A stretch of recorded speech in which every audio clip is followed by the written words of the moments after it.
अस्सलामुअलैकुम वीवर्स, कैसे हैं। उम्मीद करता हूं आप सब खैरियत से होंगे।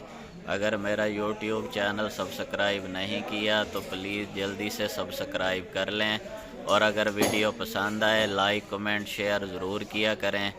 आज हम आपको वेल्डिंग में इस्तेमाल होने वाले कुछ टूल्स के बारे में बताने जा रहे हैं।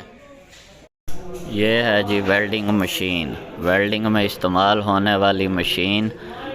इसके जो है टर्मिनल नज़र आ रहे होंगे। एक टर्मिनल पे इलेक्ट्रोड होल्डर वाली जो लीड होगी वो लगेगी, और दूसरे टर्मिनल पे अर्थ क्लैंप वाली लीड जो होगी वो लगेगी। ये है जी इलेक्ट्रोड होल्डर। ये इलेक्ट्रोड को इस होल्डर के अंदर लगाया जाता है। इसमें मुख्तलिफ़ डिग्रीज़ होती हैं।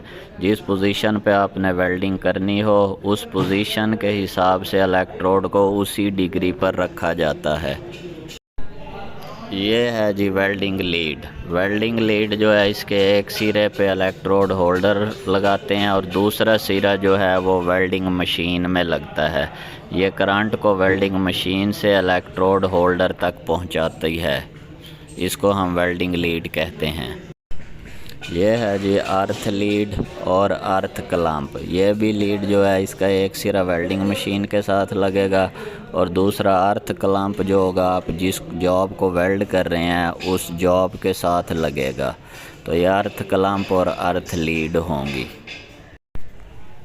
और ये हैं जी लेदर ग्लव्स। ये वेल्डिंग करते वक्त हाथों में ज़रूर पहना करें। इससे एक तो आपके हाथ महफूज रहेंगे चिंगारियों से, और दूसरा चिंगारी हाथ पे गिरने से आपका हाथ भी नहीं कांपेगा। जब आप वेल्डिंग कर रहे हों तो आपका हाथ नहीं हिलना चाहिए, तो ये चिंगारियों से आपको हाथ को बचाता है। ये है जी पावर ग्राइंडर। पावर ग्राइंडर जो है धातों को रगड़ने के लिए इस्तेमाल भी किया जाता है और धातों को काटने के लिए भी इस्तेमाल किया जाता है। ये बिजली पर चलता है, इसे पावर ग्राइंडर कहते हैं। ये है जी कटिंग डिस्क। कटिंग डिस्क को पावर ग्राइंडर पे लगाया जाता है। पावर ग्राइंडर पे लगा के धातों को काटने के लिए इस्तेमाल की जाती है। इसे कटिंग डिस्क कहते हैं। और ये है जी ग्राइंडिंग डिस्क। ग्राइंडिंग डिस्क भी पावर ग्राइंडर के ऊपर लगाकर धातों को रगड़ने के लिए इस्तेमाल की जाती है। कटिंग डिस्क काटने के लिए, और ये ग्राइंडिंग डिस्क जो है ये धातों की सतह को रगड़ने के लिए इस्तेमाल की जाती है। ये है जी steel wire brush cup type. तो इसको भी ग्राइंडर के ऊपर फिट किया जाता है। ये धातों के ऊपर से जंग वगैरह को या आलूदगी वगैरह को साफ़ करने के लिए इस्तेमाल किया जाता है। इसको ग्राइंडर पर फिट करते हैं। फिट करने के बाद धात के ऊपर इसको मारते हैं ताकि धात से जंग वगैरह साफ़ हो जाए। ये है जी steel wire brush. Steel wire brush भी जंग वगैरह साफ़ करने के लिए भी इस्तेमाल किया जाता है। और दूसरा, जब आप वेल्डिंग करते हैं, वेल्डिंग बीड के ऊपर स्लैग आ जाती है, पहले चीपिंग हैमर की मदद से स्लैग को उतारते हैं, फिर स्लैग उतार के बीड के ऊपर स्टील वायर बुरश अच्छी तरह मारते हैं, तो उस पे जो फासद मादे कोई हों वो भी साफ़ हो जाते हैं। और दूसरा, बीड के अंदर चमक पैदा हो जाती है, वेल्डिंग बीड चमकदार हो जाती है। फिर उसके बाद ये है जी चिपिंग हैमर।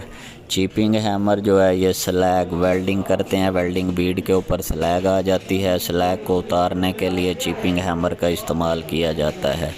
इससे स्लैग को अच्छी तरह उतार लेंगे। स्लैग उतार के फिर वो जो पीछे स्टील वायर बुरश दिखाया गया है वो अच्छी तरह मारेंगे तो बीड आपकी चमकदार हो जाएगी, और स्लैग भी अच्छी तरह कहीं फंसी हुई होगी तो वो भी निकल जाएगी। ये है जी सेफ्टी बेल्ट। सेफ्टी बेल्ट, जब हम किसी ऊंचाई पर काम कर रहे हों तो सेफ्टी बेल्ट ज़रूर बांधना चाहिए। इसके साथ एक हुक लगा होता है, ये हुक किसी चीज़ में अड़ा देते हैं, और अगर अल्लाह ना करे कोई पाँव वगैरह स्लिप हो जाए तो नीचे नहीं गिरेगा, ऊपर ही लटक जाएगा, तो चोट वगैरह से बच जाएगा। सेफ्टी बेल्ट जो है ये आपकी ज़िंदगी की हिफाजत के लिए बहुत ज़रूरी है जब आप ऊंचाई पर काम कर रहे हों। ये है जी सेफ्टी गॉगल। जब भी आप ग्राइंडर का चला रहे हैं, ग्राइंडिंग कर रहे हैं या कटिंग कर रहे हैं, तो ये सेफ्टी गॉगल्स का इस्तेमाल ज़रूर किया करें। ये आपकी आँखों की हिफाजत करता है, आँख के अंदर कोई कचरा वगैरह ना गिर जाए, तो इसका इस्तेमाल बहुत ज़रूरी है।